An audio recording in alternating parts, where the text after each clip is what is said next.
75 kali dalam riwayat, betul? Riwayat lain itu 100 kali, itu Nabi yang gak ada dosa. Masa kita yang banyak dosa?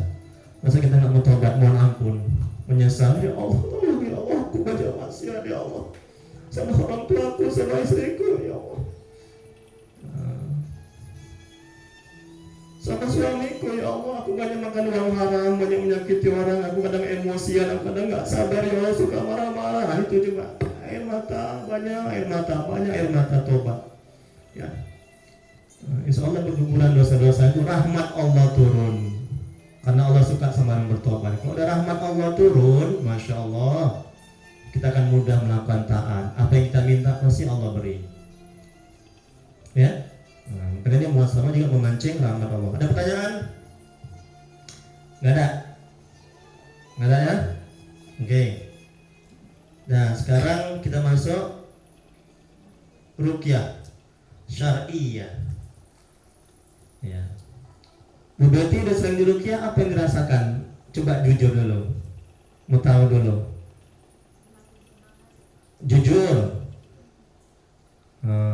Bu Betty ini kenalkan dulu lah ya. Bapak Ibu ini satu grup WA. Namanya apa Pak? Lupa saya, grup WA kita. Konsil BKM. Iya, Konsil BKM. Jadi dia WA saya, Ustaz mau ikut gabung, alhamdulillah. Dan ini istri saya, Bu Pak. Ini mahasiswa saya, tapi sudah tamat, sudah dianggap kayak adik.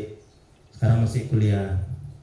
Dan ini Bu Betty. Bu Betty ini kawan di kampus, satu kerja juga.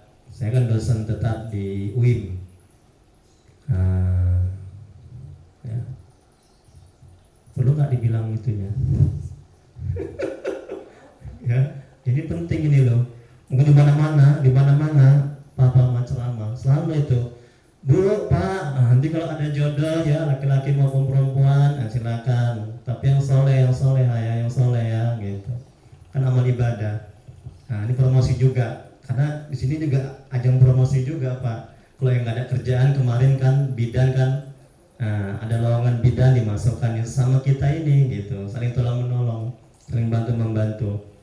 Nah, Bu Betty ini belum punya jodoh.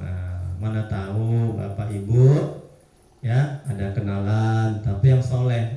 Jadi intinya yang soleh aja, yang baik, yang taat agama. Gitu ya Pak ya, ya Bu ya. Tinggal WA saja Pak. Ya Ustaz, ini Ustaz ada saudara saya atau kenalan saya. Nanti kita kenalkan. Setelah itu ya terserah Anda gitu. Maksudnya terserah Ibu Betty, terserah itu ya. Itu. Saya juga selama ini sudah berusaha juga. Udah saya ini Bu Betty sama jemaah ini, sama perguruan An-Najwa. Kan ada saya kasihkan ke Ibu kan orangnya kan. Dia guru mah. Alim, orangnya baik. Kemarin saya ngisi di rumah dia itu.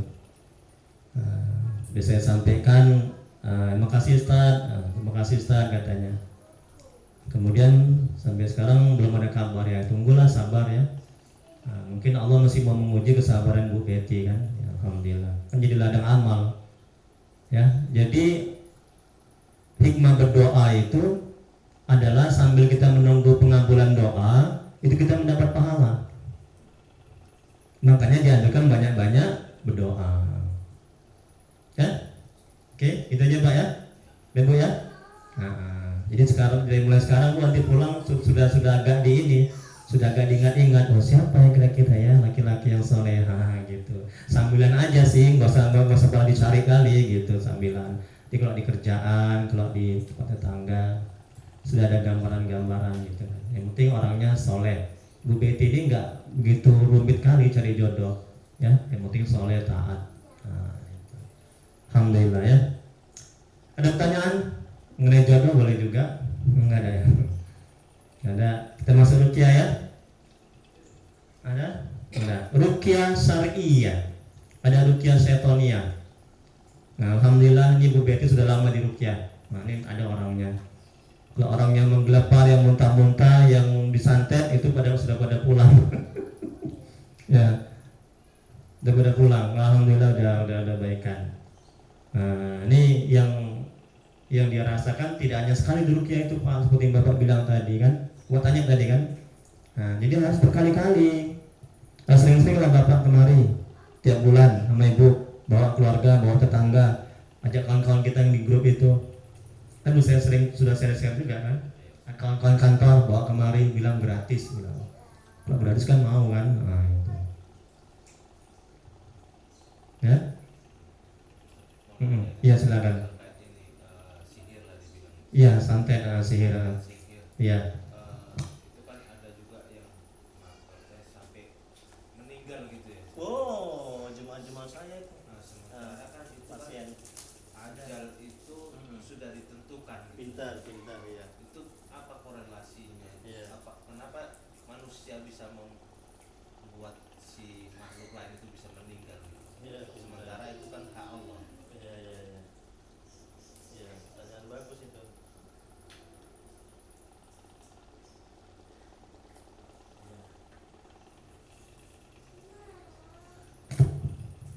Nyawa ini kan Allah yang kasih. Nyawa ini kan punya Allah. Yang mencabut nyawa kan hak Allah. Allah yang bisa cabut. Ajal itu kan urusan Allah. Nggak ada yang tahu kapan orang akan mati. Nah, kan gitu kan. Terus kenapa orang disantet itu bisa mati? Kan gitu ya. Nah, kenapa bisa mati? Saya Bu Betty dulu. Kenapa orang disantet itu bisa mati? Didukun yang bisa mati? Karena udah ajalnya. Kembali lagi ke ajal tadi kan. Oke. Kakak Sophie, kenapa orang disantet bisa mati? Udah ajalnya. Oke. Mama cantik, kenapa orang disantet bisa mati? Ditakdirkan. Oke. Ibu yang baik hati, kenapa orang disantet bisa mati? Udah ajalnya. Kalau bapak nggak saya tanya karena bapak yang nanya. Itu. Jadi pintar jawabannya. Jadi Pak, ya Rasulullah SAW bersabda, itu hadis Nabi, sebelum kita dilahirkan itu sudah tertulis di kitab Lauh Mahfuz. Apa yang ditulis Bu Betty? Jodoh kita siapa dan statusnya, kemudian ajal kita, kapan kita mati, kemudian apa lagi? Rezeki. Kemudian kita sengsara atau menderita di dunia. Itu sudah selesai ditulis dan ditakdirkan oleh Allah sebelum kita ada dan sebelum bumi ini diciptakan. Jadi ketika orang kena santet mati sudah tertulis si A disantet mati pada tanggal sekian, tahun sekian, bulan sekian. Itu Pak. Cara meninggalnya juga sudah Pintar. Meninggalnya kena santet, bukan meninggal ketika sholat atau lagi nyekek botol atau lagi di pembaringan. Allah sudah tentukan meninggal si hamba ini lagi disantet atau kena santet. Itu suka-suka Allah, itu punya Allah. Itu Allah yang buat. Tapi kita dianjurkan untuk supaya husnul khotimah. Heeh. Doa supaya Akhir hayat husnul khotimah. Pintar. Pintar, ya Bu Betty, Mama, Ibu, bagus pertanyaannya. Kan kita minta akhir hayat kita husnul khotimah, ya mati dalam keadaan mentauhidkan Allah. Nah kalau emang begitu, apakah bisa berubah takdir Allah itu? Pertanyaannya. Nah, pada mikir ya. Takdir Allah bisa berubah. Dan dengan apa? Dengan doa dan dengan banyak beramal ibadah atau sedekah. Jadi yang tadinya dia ditakdirkan oleh Allah mati dalam keadaan kena santet, santet mau keluar ya orangnya, jangan lah kena santet, ya kan? Jadi dia minta sama Allah, ya Allah, akhir hayatku husnul khotimah. Allah hapus yang sudah tertulis di kitab Lauh Mahfuz, dihapus menjadi matinya ketika sujud. Nah begitu dia Pak. Makanya kita dianjurkan banyak-banyak berdoa, karena doa salah satu hikmahnya menolak takdir buruk. Dan juga kita banyak berbuat kebaikan atau ketaatan, karena ketaatan Bu Betty sampai sekarang belum ada jodoh. Sudah tertulis itu di kitab Lauh Mahfuz. Ya, pada tanggal sekian, bulan sekian, jodoh Bu Betty. Ya mungkin tahun 2025, 2027, itu Allah yang tahu sudah tertulis. Bisa nggak sekarang? Bisa. Dengan doa, ya Allah, ya percepat jodohku. Jangan lama kali ya Allah, karena aku sudah nggak tahan misalnya kan. Nah, dia ke jodoh yang soleh. Nah, bapak begini, hati bapak nggak tenang ya kan Bu, Pak. Kemudian bapak bilang tadi emosian, itu sudah tertulis di kitab Lauh Mahfuz sebelum bapak ini ada, sebelum bumi ini ada. Ya, bahwasanya bapak anaknya kayak begini, sifatnya begini. Nanti aku bikin hatinya nggak tenang. Nanti aku bikin hatinya tergerak untuk ruqyah di rumah Ustaz Tri. Itu sudah tertulis di kitab Lauh Mahfuz. Sudah mentakdir Allah, ketentuan Allah. Bisa nggak dulu bapak menjadi baik? Bisa. Itulah dengan doa kita dan dengan ketaatan kepada Allah. Nah, gitu. Dan banyak juga orang beranggapan, ya udahlah, ngapain aku ibadah. Aku sudah ditakdirkan, ya kan, sesat. Aku sudah ditakdirkan jadi preman. Ada orang beranggapan begitu. Aku sudah ditakdirkan Allah orang miskin. Kan ada kan? Kan sudah takdir Allah. Ngapain aku berdoa? Ngapain ibadah? Yang mana begini anakku? Itu anggapan yang sesat, anggapan yang salah. Ya? Kan rukun apa itu? Takdir. Percaya kepada qada dan qadar, percaya kepada takdir. Rukun apa? Rukun iman, betul kan? Kalau kita nggak percaya, kafir. Perlu syahadat balik. Percaya kepada takdir baik maupun takdir buruk itu dari Allah, qada dan qadar, ya kan? Itu rukun iman, itu wajib kita percayai ketentuan Allah. Gitu. Jadi ketika kita mendapat musibah, ini manajemen hatinya agar bisa bersabar. Katakan dalam hati, oh iya, sudah ketentuan Allah, sudah tertulis di kitab Lauh Mahfuz bahwasanya kita akan mendapat musibah. Nah gitu, jadi tenang hati kita. Jadi setan menjauh, hawa nafsu melemah. Akhirnya kita akan bisa bersabar. Ketika anak belum taat, oh iya, sudah takdir Allah, ketentuan Allah. Tapi bukan berarti kita pasrah. Tidak boleh. Sudah takdir Allah kok, sudah ketentuan Allah kok, anakku nakal. Ya, ayo udahlah, aku biarin aja lah. Ya suka-suka Allah mau buat gitu. Oh itu salah. Dilarang sama agama kalau kita pasrah. Ya, Allah mengajarkan kita supaya kita berusaha. Ketika Allah mentakdirkan anak kita buruk, nakal, kita harus berusaha. Bagaimana? Kita didiklah dia agama. Begitu. Oke? Ada lagi sebelum kita mulai ruqyah?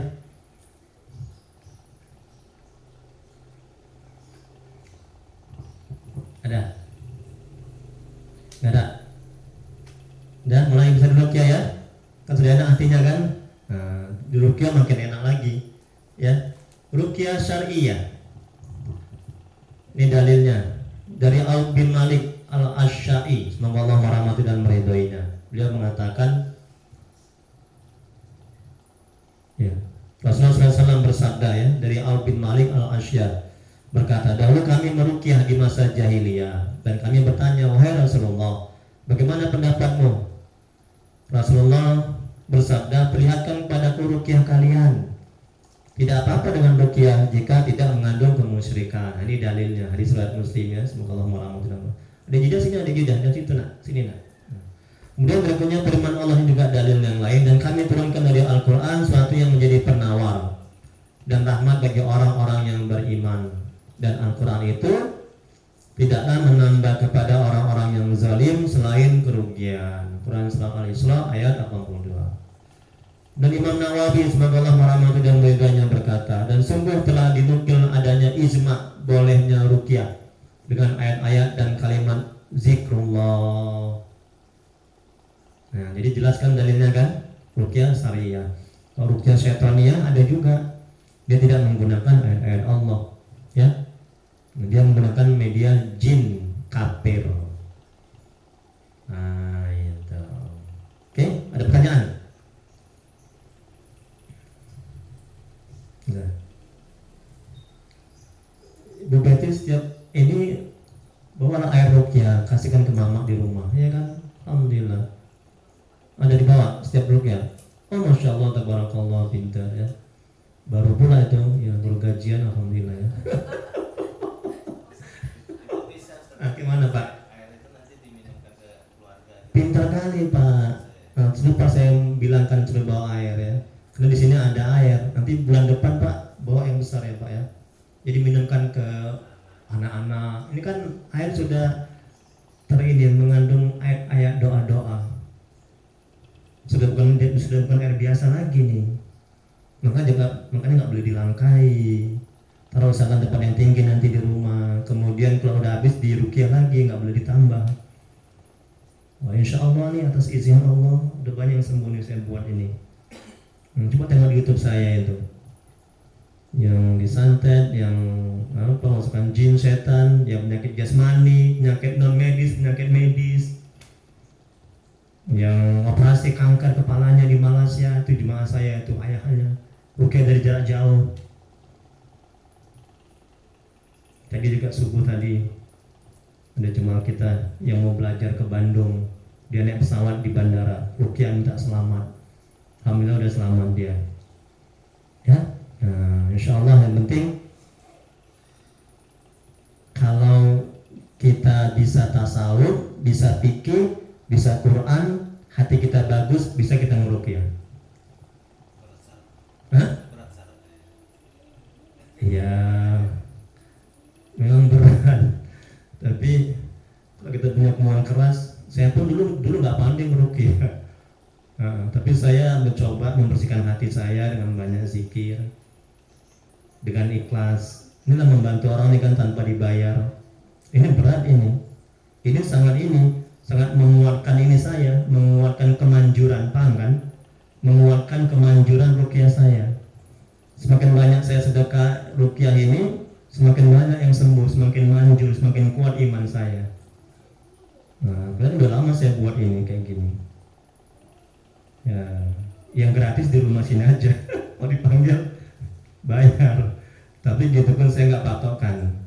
Ya, karena ada orang patokan mesti 500.000 ya, kayak di Amplas itu 500.000, 300. Tapi saya ikhlasnya.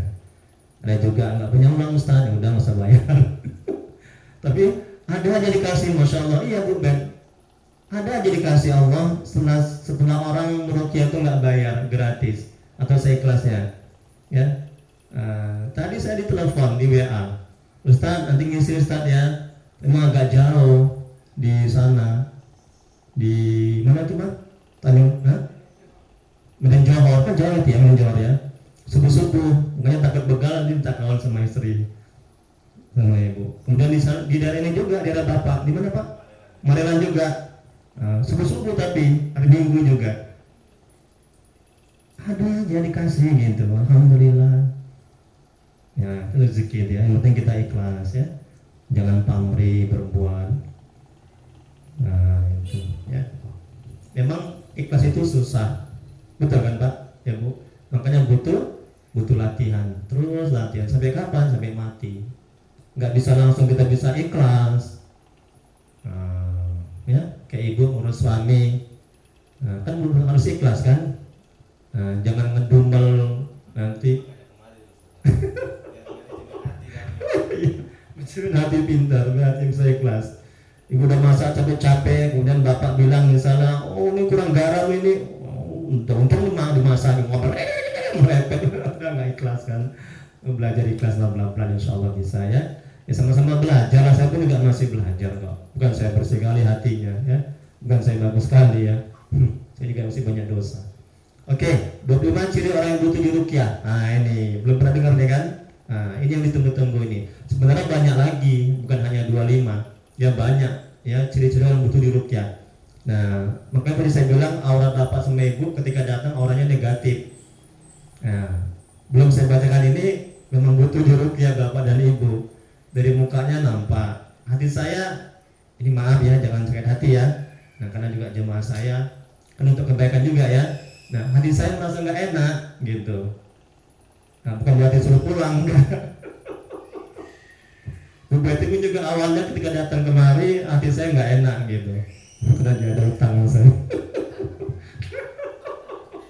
Nggak bercanda ya. Sekarang udah enak, ini jujur saya bilang gitu. Terasa gitu, nanti ibu akan terasa hatinya kalau sudah mulai bersih. Nah itu ya, saya bukan dibuat-buat gitu, gerah aja duduk gitu. Nah tapi ini mohon maaf ya sebelumnya ya, jangan tersinggung ya. Jangan tersinggung, kan untuk kebaikan ya. Nanti kalau sudah sebulan, 2 bulan, sudah berapa kali, insya Allah nanti mudah-mudahan nanti saya dekat ibu, nanti sama bapak akan sudah enakan karena sering diruqyah. Di rumah juga nanti saya share juga, nanti di grup ya sudah saya share itu, atau nanti coba dikirim lagi ke WA saya share cara meruqyah nanti ya, kirim lagi ping ya ke WA saya beritahu cara meruqyah. 25 ciri orang yang diruqyah, coba hitung pakai tangannya berapa yang kena. Satu aja yang kena harus diruqyah nih ya, mama juga, Sophie sama terakhir berapa kamu Bu Betty kenanya? 1, 2, atau 3? Usahakan makin lama makin habis lah, jangan 2 terus, jangan nggak hilang gitu ya, berarti kan nggak ada pengaruhnya. Berapa terakhir coba jujur? 4 ya. Nah, usahakan hari ini 3, 2, atau kalau bisa nggak ada sama sekali. Mungkin nggak itu nggak ada sama sekali? Nggak mungkin ya, masa nggak diusahakan lah ya, diusahakan. Alhamdulillah saya nggak ada sama sekali, percaya nggak? Enggak. Nah itu serah lah situ. Saya nggak butuh kok pengakuan kok, saya hanya bilang kok. Ya, coba ya, coba nih perhatikan ya, itu usahakan ya. Mama juga ada yang kemarin 3 atau 4 itu. Sophie juga, apalagi Sophie ya 10. Sophie berapa terakhir? Coba jujur, masih ingat? 3 atau 4 ya? Udah lama kali ya. 3. Oke, pertama malas beribadah kepada Allah. 5 waktu salat Pak? Ibu? Orang ini ya alhamdulillah berarti enggak ya. Kedua, sering merasa pusing-pusing. Bapak? Pusing-pusing kepala? Kadang-kadang?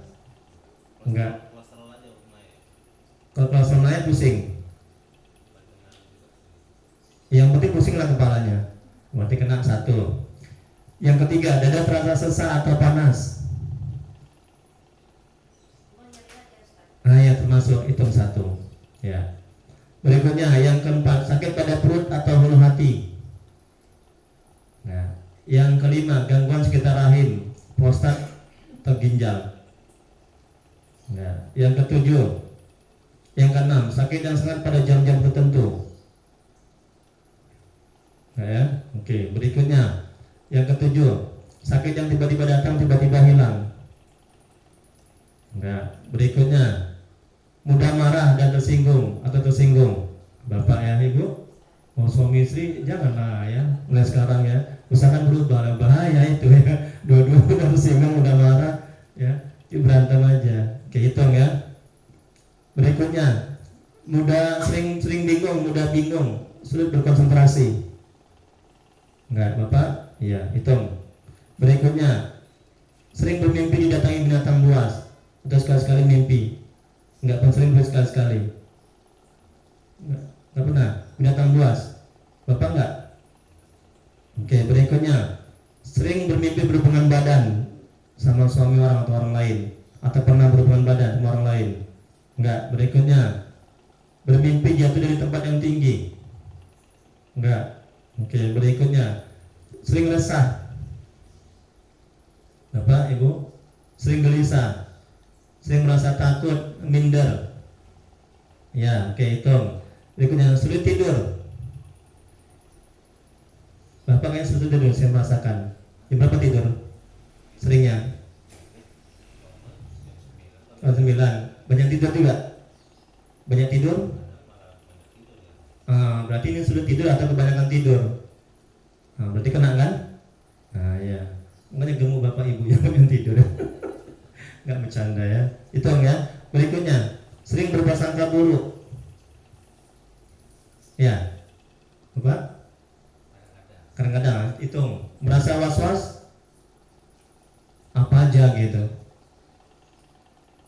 Oke, hitung kalau ada. Berikutnya, merasa ada bisikan? Nggak ada. Di rumah, di kantor, di kerjaan? Enggak. Berikutnya, bisa melihat satu makhluk yang gaib? Setan, jin, kuntilanak, genderuwo. Kayak jemaah saya itu bisa itu. Dia melihat genderuwo, kayak gini dia. Oh, udah dia nggak bisa bernapas. Udah saya rukyah. Kalau bisa melihat itu malah diganggu itu, bukan malah kelebihan seseorang. Ya itu kan iya, itu kelebihan ya, namanya maunah. Allah bukakan mata batinnya. Udah?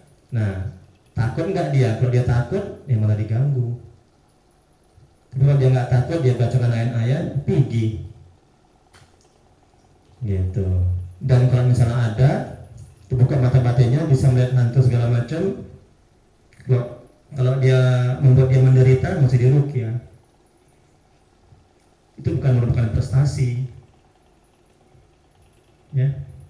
Tapi kalau bagi dia nggak berefek sama dia nggak takut, dia di hati dia tenang, nggak berpengaruh sama ibadah dan kerjaannya, ya nggak apa-apa, nggak usah dibuang, biarin aja bisa terbuka gitu. Iya, gitu. Tapi kebanyakan jemaah saya dibuka mata batinnya, bisa melihat itu hal-hal yang gaib, mereka menderita, ketakutan, nggak tenang hatinya. Makanya minta diruqyah supaya dibuang, ditutup, terus nggak bisa melihat lagi. Nah, tenang. Bayangkan setiap datang, Ustaz di situ ada Ustaz, stres ya kan, bisa melihat ya kan. Stres nggak itu Pak? Stres lah, ketakutan terus. Ya orang nggak bisa, tapi dia bisa. Yang mukanya berdarah-darah, hancur. Nah itu, ada orang yang baru dikubur dia nampak. Dulu kan gimana kan menurut seremnya itu kan? Oh Bapak nggak tahu ya, kok tanya pula saya kan? Saya pun bodoh ya. Nggak, kalau gambaran kita kan terus serem gitu kan, hitam gitu. Nah itu. Ya kalau orang nggak kuat beriman ya takut, orang nggak dekat sama Allah, ya udah buang aja, ngapain? Dipelihara kelebihan itu. Udah? Berikutnya, merasa ada bisikan, bisa melihat, merasa ada yang mengikuti atau mengawasi. Enggak. Berikutnya, sering lupa jumlah rakaat sholat. Nah, sering nih kan? Nah, 3 atau 4 ya? 4 atau 5? 4. Itu ciri-ciri orang diganggu itu Bu ya. Berikutnya, beruntunglah ibu dapat hidayah mau kemari. Bersyukur, terima kasih mas suami kan, suami yang ngajak kan. Nah, makasih ya Pak ya. Nah, udah mengajak. Emang kewajiban suami mendidik istri. Nah, berdosa besar kalau suami tidak mendidik istri ilmu agama. Nah, itu Pak, kewajiban itu Pak, wajib. Yang terakhir, terasa berat mengantuk bila beribadah maupun zikir ke pengajian, dia berat kali, sering mengantuk. Betul, Ibu? Iya juga ya. Ya. Oke, saya tanya dulu sama dari Ibu Bapak, berapa yang kena dari 25 tadi? Ini sebenarnya banyak, tidak hanya 25, tapi yang sering muncul 25. Berapa kena? 9 Ibu? 6. Kak Sopi berapa? Diharapkan berkurang lah Kak Sopi, udah sering kok. 1, pintar ya. Nanti bulan depan Kak Sopi kemari usahakan nggak ada ya. Jangan 1 terus ya. Bu Bet berapa? Alhamdulillah ya Allah, yang tadinya 4 ya, yang tadinya 4 sekarang 2. Tengok kan Pak, ada nggak penurunan Pak? Ya kan Bu? Yang penting rajin aja kemari. Kalau nggak, dan rajin kemari dan juga rajin diruqyah di rumah. Mama berapa? 2. Sebelumnya berapa? Sebelum 3. Alhamdulillah ada penurunan ya. Oke, ada pertanyaan sebelum kita mulai ruqyah? Bisa mulai? Siap? Jangan takut ya sama setan ya. Jangan takut nanti menggelepar. Ibu kalau bapak menggelepar, bantu Bu pegang. Ya Bu ya? Jangan ketawa Bu. Nah, nggak mungkin saya badannya kurus, bapak ini gemuk, tegap, besar. Makanya kalau orang yang minta ruqyah, saya suruh mesti berdua.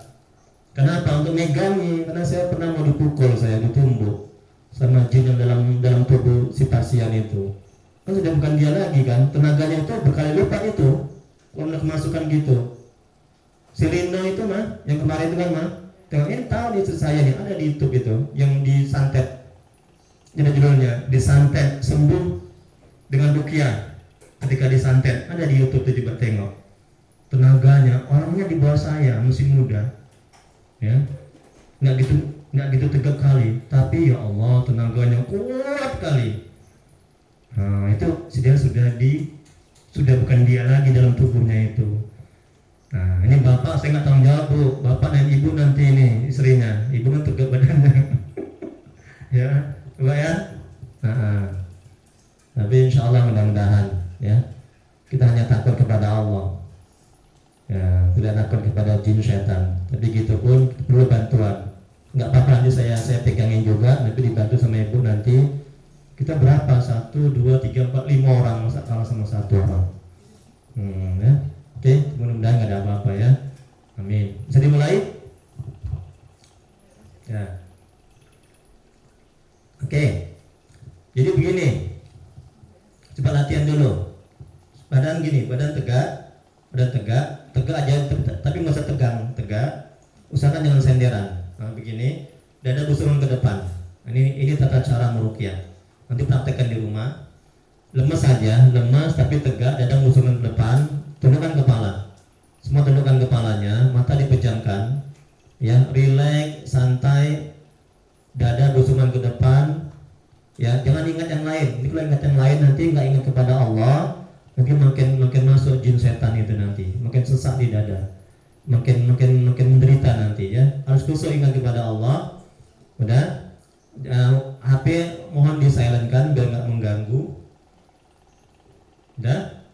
Nah kemudian ketika saya meruqyah ya, itu berzikir Bapak Ibu. Zikirnya tarik nafas pelan, coba sama-sama tarik nafas pelan aja, tarik nafas pelan, santai, rileks. Bukan dengan muka saya bu, tengok ke bawah, pejamkan mata. Udah, nanti masuk setan nanti bu, mungkin banyak setannya. Udah, tarik nafas sampai setinggi-tingginya, kemudian perut dibusungkan ke depan. Perut dibusungkan ke depan ketika tarik nafas. Tarik tinggi-tinggi sampai setinggi-tingginya. Nah, sebutkan Allah. Udah tinggi muncak, mentok, sebutkan Allah. Kemudian keluarkan melalui hidung pelan-pelan. Pelan aja, pelan, santai, rileks sampai perut itu kempes. Allah, udah sampai perut itu kempes, baru sebutkan. Udah batuk berapa? Baru sebutkan hu ya batin. Ya batin yang maha gaib itu Asmaul Husna. Jadi tarik nafas sampai muncak, Allah hu ya batin. Allah hu ya batin. Allah, kemudian turunkan sampai kempes perut itu, baru hu ya batin. Nah, kalau batuk minum dulu airnya sedikit. Ya, jangan sesak nanti. Bismillahirrahmanirrahim. Minum sedikit, jangan banyak-banyak. Belum didoakan itu. Nah, bisa kira-kira.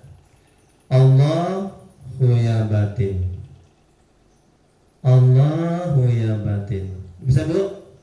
Bisa bu? Enak kan bu? Nikmat kan? Wah nikmat kalau hati kita bersih ya. Nah gitu seterusnya sampai selesai saya meruqyah. Jadi jangan dulu dibuka sampai saya suruh buka matanya.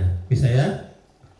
Nah terus yang kedua, nanti kalau ada reaksinya, entah menggelepar atau memuntah, oh mah tolong dulu mah, ininya mah, ini muntah pula nanti mah, jangan muntah di karpet. Nah, saya suruh nyuci nanti. Iya cuma saya itu ada muntah di karpet. Waduh bau lagi ya, jorok. Tapi itulah bentuk keluar jin setannya itu, penyakitnya dari muntah itu. Ada yang dari air seni, ada yang keringat, ada yang muntah. Nah, siapa itu si Rino itu? Ya, situ ya plastik ya. Muntahnya ya, dikasih plastik itu. Ada pertanyaan sebelum mulai?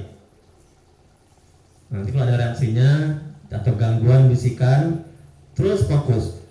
Allahu ya batin. Allahu ya batin. Jangan ingat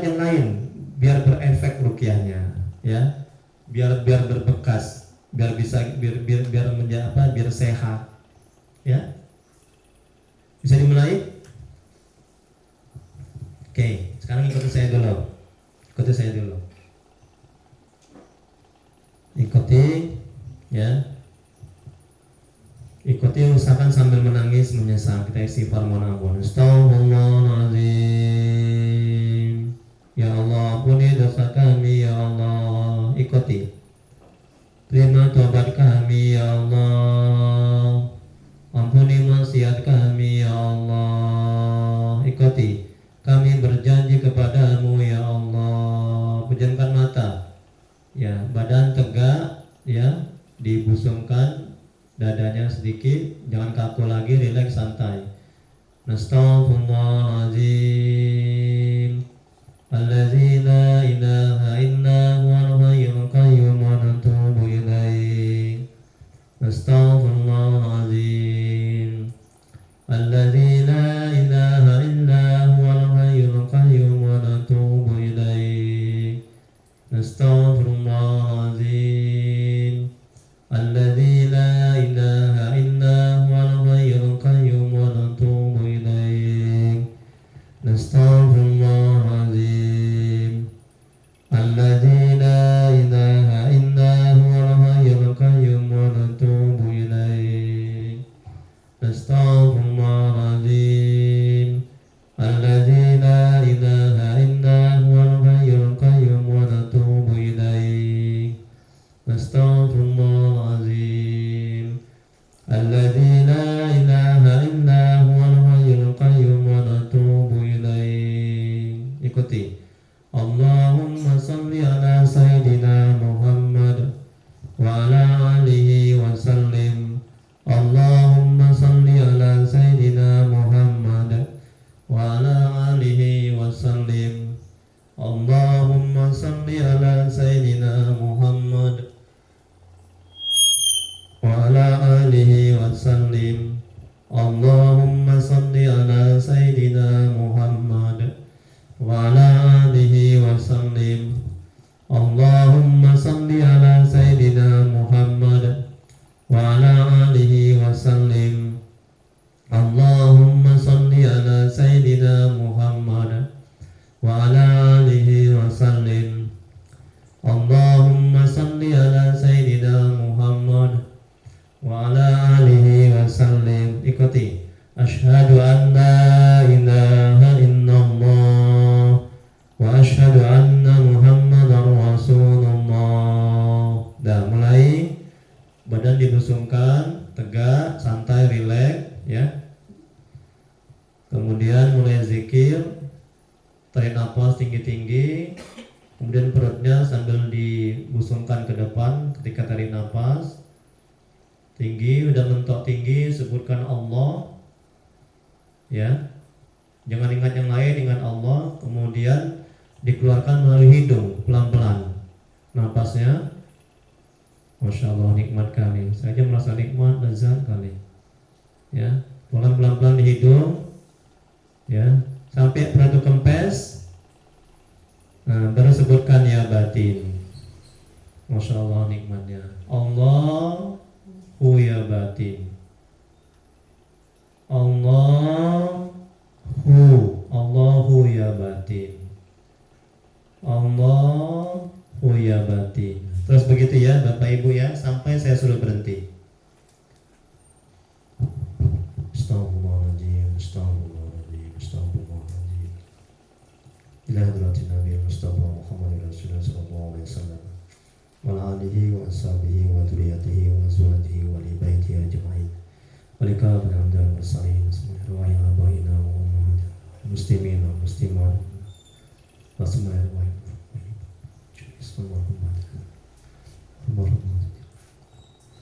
Wasyifai wa afiyah wal hidayah.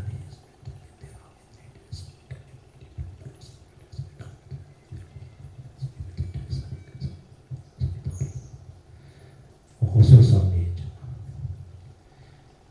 muslimin dan muslimat.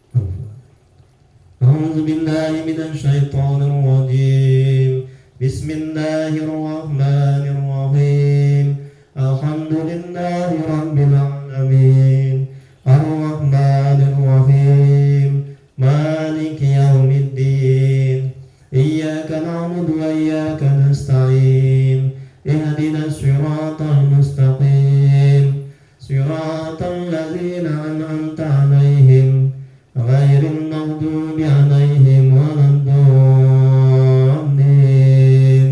آمين بسم الله الرحمن الرحيم ياسين والقرآن الحكيم إنك لمن المرسلين على صراط مستقيم تنزيل العزيز الرحيم لتنذر قوما ما أنذر آباؤهم فهم غافلون لقد حق القول على أكثرهم فهم لا يؤمنون إنا جعلنا في أعناقهم أغلالا فهي إلى الأذقان فهم مقمحون وجعلنا من بين أيديهم سدا ومن خلفهم سدا فأغشيناهم فهم لا يبصرون وسواء عليهم أأنذرتهم أم لم تنذرهم لا يؤمنون إنما تنذر من اتبع الذكر وخشي الرحمن بالغيب وبشره بمغفرة وأجر كريم إنا نحن نحيي الموتى ونكتب ما قدموا وآثارهم وكل شيء أحصيناه في إمام مبين وضرب لهم مثلا أصحاب القرية إذ جاءها المرسلون إذ أرسلنا إليهم اثنين فكذبوهما فعززنا بثالث فقالوا إنا إليكم مرسلون قالوا ما أنتم إلا بشر مثلنا وما أنزل الرحمن من شيء إن أنتم إلا تكذبون قالوا ربنا يعلم إنا إليكم لمرسلون وما علينا إلا البلاغ المبين قالوا إنا تطيرنا بكم لئن لم تنتهوا لنرجمنكم وليمسنكم منا عذاب أليم قالوا طائركم معكم إن ذكرتم بل أنتم قوم مسرفون وجاء من أقصى المدينة رجل يسعى قال يا قوم اتبعوا المرسلين اتبعوا من لا يسألكم أجرا وهم مهتدون وما لي لا أعبد الذي فطرني وإليه ترجعون أأتخذ من دونه آلهة إن يردني الرحمن بضر لا تغن عني شفاعتهم شيئا ولا ينقذون إني إذا لفي ضلال مبين إني آمنت بربكم فاسمعون قيل ادخل الجنة قال يا ليت قومي يعلمون بما غفر لي ربي وجعلني من المكرمين وما أنزلنا على قومه من بعده